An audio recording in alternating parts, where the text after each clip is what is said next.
Hey everyone, how's it going? Today we have an unboxing, review, DCC install, and programming of this here Milwaukee Road FP7A, number 100A. So, let's get straight to it. Alright, so we're going to take this baby out of the box. Now, I usually take it out the side without the label on it. That's just me. I like to keep that label in mint condition if I can. Oh, not always possible. Sometimes these are a pain to get open. Alright, so here's our white foam with our blister packaging here. I usually, once I get a locomotive out and I'm using it, I just keep it in here. I don't put it in here anymore because it's such a pain. There's foam everywhere and it's just really, really annoying. So we're going to tighten this back up. Oh, go like that. Got your warranty card and information. Got your Walthers Proto explanation and exploded view parts diagram. I used that to confirm that this is a 21-pin decoder, and I went out and picked up a Digitrax 21-pin decoder. Minimum of 5 functions because you're going to have the Mars light on here. We're going to be installing that after the review. So we're going to continue taking this out of the box here. You've got a couple little parts here for the front coupler pocket cover. And then we'll pop her open and see what we get. Oh, a little bit of sticking to the glue there. No big problem. One thing I like to do is after I've started using models more frequently, I'll put the plastic on top of the model. I'll put a little bit of hobby tack inside the plastic on top, and then that way it sticks to that, and then you don't have to keep resetting it all the time. So I'm not going to install these yet. I'm going to use this locomotive in mixed service, so I don't want to install those quite yet. If I decide to continue not using them, I'll put them back in that box instead of putting them in the blister so they don't get lost. With that out of the way, let's get a closer view of this. Alright, so I've got Milwaukee Road 100C here, and if you want to know something kind of interesting, I also have 100A. So, I thought I had 100A, but I already had 100A. This is actually 100C, as you can see. So this is Intermountain, this is Proto 2000, and this just turned into a comparison. So I'm going to show you some of the major differences between the brands, and I'm sure you can see some already. That's actually just differences because of the level of detail, and then some are just because of prototype differences. So first of all, I want to get in and I want to point out some of the obvious stuff. So first off, you can see the horns are slightly different here, okay? This is very generic. This is an Intermountain, early Intermountain, still red and black box, but earlier Intermountain, and it doesn't have any of the covers on it for the horns.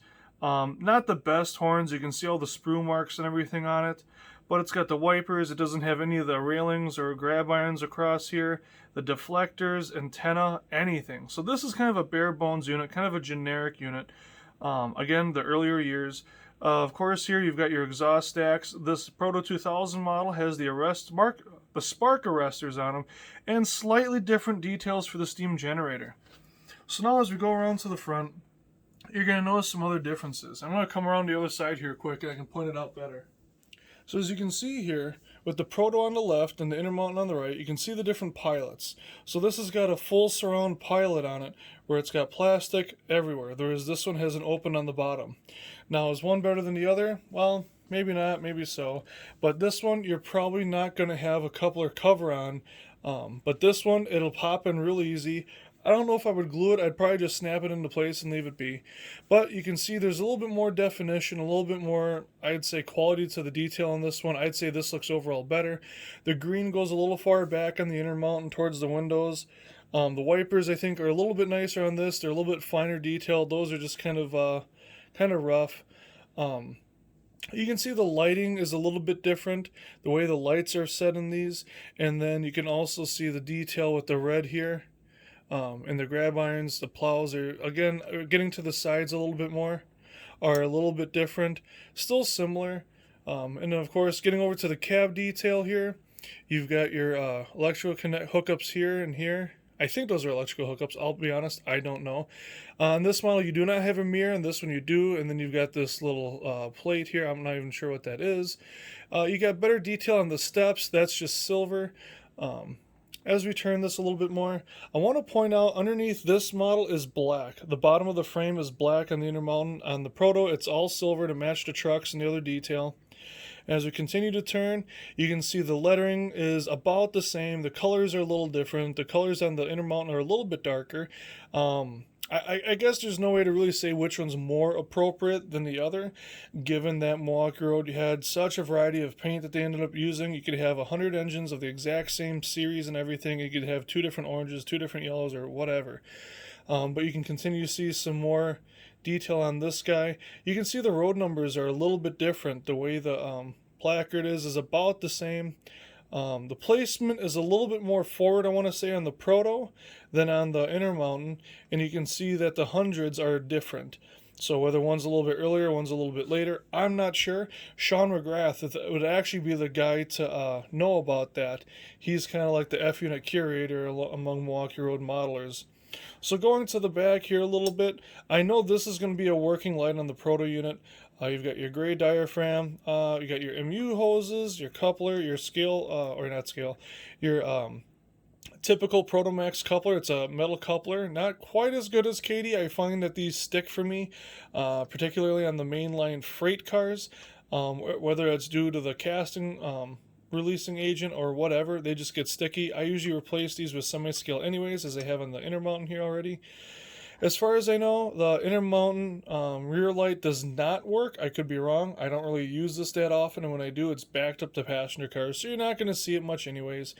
But because I'm going to be doing more operations with this guy, I might actually get to see that in action. Now, you can see there's a little bit more door detail on this than there is on here. You can actually see some more latch and a bar across here. I'm assuming that's to keep the door from opening inappropriately. As far as the grab irons go, I'd say they're probably about the same. I'd say the Proto's a little bit lighter gray, maybe silver, whereas the Intermountain's a little bit lighter gray, Proto's a little bit darker. But they both fit each respective model about the same. As far as detail in the trucks go, I'm going to say they're about the same. I would give it more to the Proto just because I see a little bit more definition down here than I do over on the Intermountain. I'm not sure if you can pick that up on the camera or not, but that's where I'm going with that. Getting to the side here, you can make out some more of the detail within the grates. So the Intermountain's always done an excellent job of getting this detail in here. Let's see if I can turn that a little bit more so you guys can see it better. There you go. So you can see it's very prevalent in the Intermountain model, and that's something that Intermountain's always done exceptionally well with their F units. With the Proto, I don't know if you can really see it as much. There is some, but it's not as prevalent as it is on the Intermountain.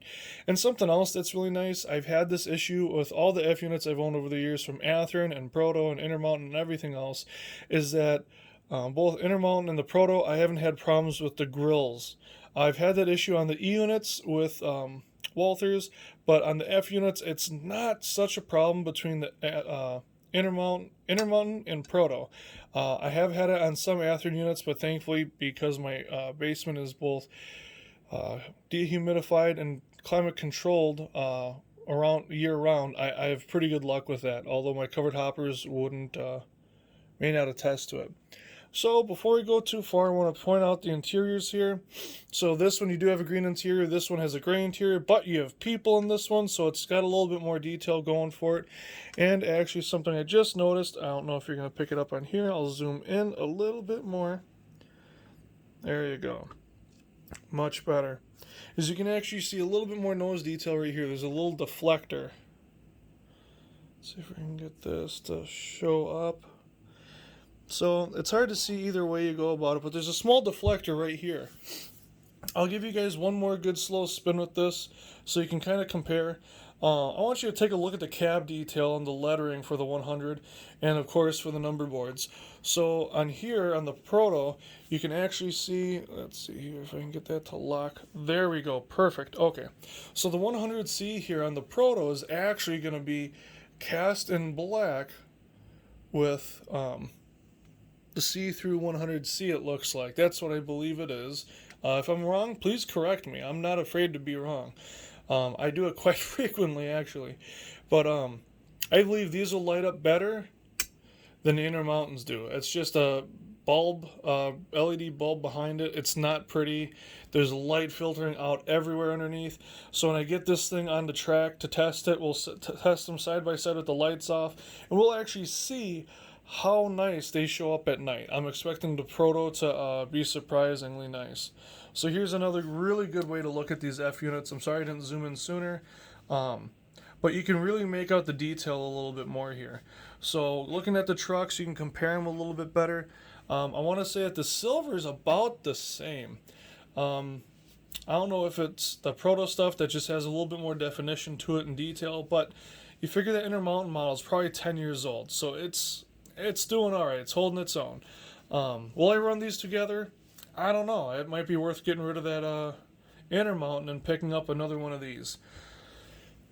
So we're going to keep going around here. Again, you get the spark arresters, the winterization hatch, which is slightly different than the winterization hatch on the Intermountain. On the back here, you can see a little bit more detail. You can see the detail back here I'm talking about a little bit better. You got the MU hoses over here. I can almost guarantee you that's going to be a working bulb. It is on the E units, and it's a beautiful thing. The porthole windows, I want to say there's either slightly larger or just more nicely done on the Proto. But as far as the truck detail, again, here's your speed recorder on both of them. Excellent detail on that. But again, here you can see that this is black underbody, silver underbody back here. You can see that's filled in with silver nicely. Not that you're looking at every model on the railroad with a mirror underneath it, but gosh darn it, it's nice to have that level of detail. So again, here you can see the interior. Green interior with seats. You could paint that. Gray interior with people. You're going to see the people before you see anything else, so that's what's nice. So that's up close. Let's do a decoder install, and let's get this going. Alright. So we're going to move this out of the way here. Move this into the way here. We're going to take this baby apart. So, I'm going to get my hands cleaned off a little bit here. Get some of that sweat and oil off. I'm not really too picky about it. No. Get my trusty little cobalt screwdriver with a Phillips head.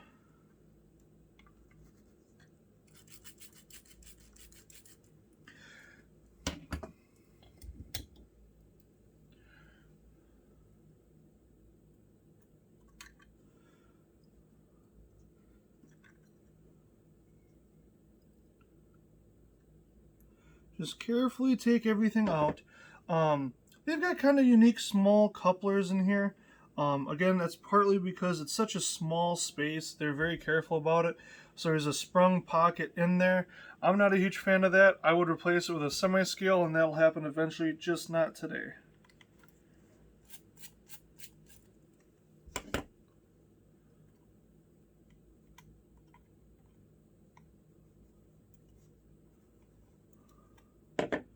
Still got a little ways to go, it would seem.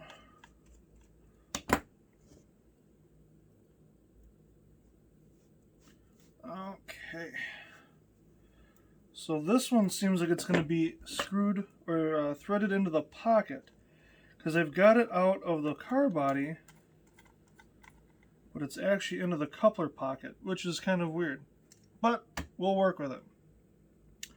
So now it looks like I've just got the body clips on here, which shouldn't be too difficult, because what's nice is with the F units, you've got a little bit to hold on to help pop that off.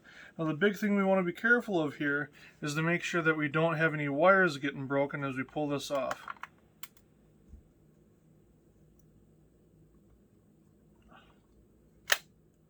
Okay, that's a start.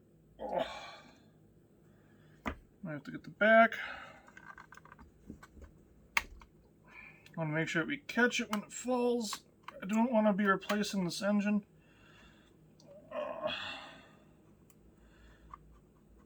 We're snagged on the back a little bit here, and it's wiggling loose. the moment. Oh. Oh, okay. Oh, there we have it.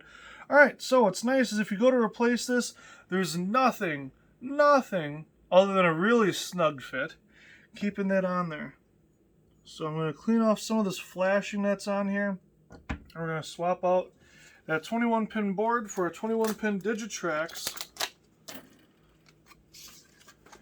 DH166MT decoder. And that should allow us to put direction and lighting in both directions, so 4 functions, and a 5th function for the Mars light. Let's see. Oh, it's actually a 6 function half amp, so that's plenty for what we're doing here. So now, what I need to do is carefully remove the original board. And I want to make sure I don't mess up any wires down here, so you want to carefully remove this. It's snug, but it's not too bad. So now that we put this on, we want to make sure we don't trap any of that stuff in there. We want to put it so that the Digitrax logo with the product number on here is side up. And you want to make sure you have your pins lined up. There should be an extra pin on one end with no pin next to it, and that's what you want to put on first. And boom, you have it. That's it. We're done. So, because I'm willing to accept the risk of just putting the shell back on without testing it, that's what I'm going to do. And hopefully this will be easy. Now what else would be really easy is to pop these 2 screws off and actually paint the interior. That would be also very easy. And actually while I'm at it, I'm going to show you guys what that looks like. So you could pop those 2 screws out, take the people off. You probably have to break them off or mask them off, and then you could paint the whole cab interior. So, carefully put this back on, making sure we don't feel any pinched wires. And there we go. We have it. DCC installed. So before I put the couplers on, just because I don't know if I have that much faith in myself, we're going to head over to the test track and we're going to throw this guy on, program them, and then we're going to compare these 2 side by side. Alright, so we've got the locomotive here. I just went through the manual a little bit. And we should be able to just fire this up on 0-3 and test the basic lighting features. Functions 1, 2, 0 should do the lights, 4 in reverse, and then I have 1, 2, 3, and 4 available. So let's give this a shot and see what happens. Still got quite a mess up here. I got most of the layout cleaned off, but I have a long ways to go. Alright, so select 3, enter. Okay, so technically, let's see here. Okay, now it's forward. So very smooth operation. That was kind of a quick acceleration. So just for experimental purposes, that's speed step 1, which is a very slow crawl. That's 2, and that's a pretty good jerk. Forward, 1, 2, 3, 4. So pretty smooth operation. So I'm going to go through here and I'm going to see. Let's bring this back a little bit. And the rear light does work. We'll cover that in a minute. I want to see what these other functions might do. Okay, so that's the top headlight on. There's number boards. 3 and 4 aren't doing anything. So 1 is going to be the top headlight. And what I want to do is I want to make that into a Mars light. So I'm going to have to look up online real quick because there's nothing in the pamphlet here about how to make that into a Mars light. So that's going to be in the CVs and function mapping, and I'll get to that as soon as I can. Alright, so if I have this right, CV51 should equal 2, and that'll give me FX, or function 1 for FX3, if that makes sense. So let's go like this. Program on the main, enter, 2, CV51, enter, value of 2, enter, clear. Hey, I got it right. What do you know? Alright, so let's program the road number quick, and since this is 100C and that's 100A, that is 1001, so this will be 1003.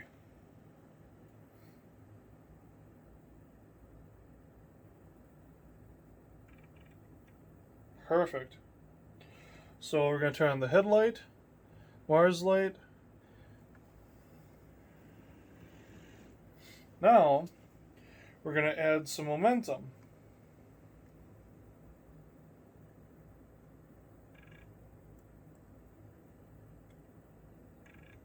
Cool. So they'll smooth it out a little bit.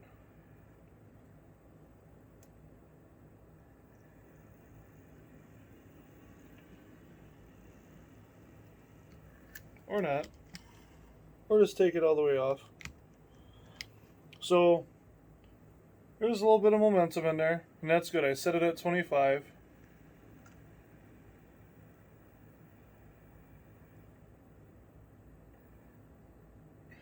One thing I've noticed with Digitrax decoders before is sometimes, even though you put in 0, it doesn't actually stop at 0. You need to go up one and back one for it to recognize it. So that's one thing I don't like about Digitrax decoders. So now we're going to try this at night. So I'm going to reposition the camera, I'm going to turn all the lights off, and we're going to see how these filter the light through the rest of the car body here. Alright, so unfortunately the intermountain engine isn't working well at all. I got it to move under its own power finally, but the headlights aren't working, none of the functions are working other than forward and reverse, and it's very choppy at that. So that engine is sat for a few years without being used, and it's sat out for probably the last year and a half or so on a shelf. So time has not been kind to it. I'll have to take that apart and clean it, or just find out about selling it. But in the meantime, I'm going to do some nice shots of this guy here. This has worked out so far so good. We changed CV51 to 2 to get the Mars effect on function 1. We could play around with function 2 or function 2 with a different CV and some other things, but I'm not looking to do that. I'm very happy with the way this is working out right now. I will note, if I had my units out, I could show you that, but the Mars light function with a loc sound motor only control decoder, non-sound decoder in other words, is a lot smoother of a Mars light. This isn't bad, but it's a lot smoother with the loc sound model. It's also a more expensive decoder. The list price on this goes $36. You can find it for in the high 20s, low 30s at many hobby shops. But we're just gonna do some video on this guy here and call it quits. Stay tuned a little bit after the credits if you want something kind of special.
Alright, so I just finished filming the review and unboxing of the Walthers FP7.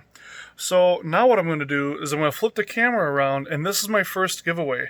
I'm going to give away 2 bags of whatever you guys want out of this here box of Superior Scenics products. So let's go through it real quick.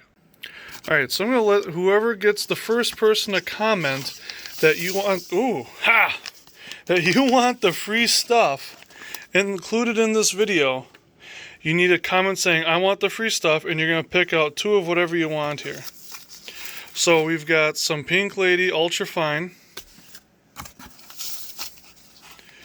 Pink Lady Very Fine.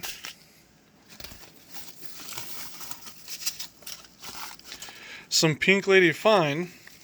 And that's a little bit heavier. I would use it as like standard rocks and stuff in HO scale, or ballast in O scale or G.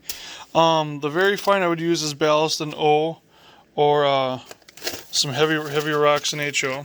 We've also got the Pink Lady Standard. We've got Pink Lady Coarse.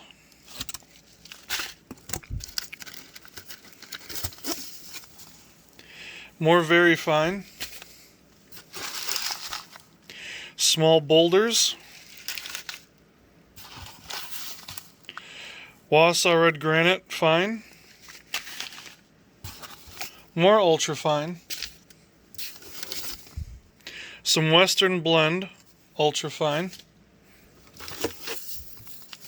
Some Black Lava Ultra Fine. Now this stuff's basically a powder. That is some very fine stuff. Salt and Pepper Ultra Fine. Colorado Blend Ultra Fine. Some more Dresser Trap Rock now, Ultra Fine. And some Dresser Trap Rock Very Fine. So let me know what you guys want, and I'll send out 2 bags to you guys, everything included, as long as it's in the lower 48. Again, comment below. Tell me what's that you want the April giveaway, and which 2 you guys want. Thanks for watching Sean's Trains.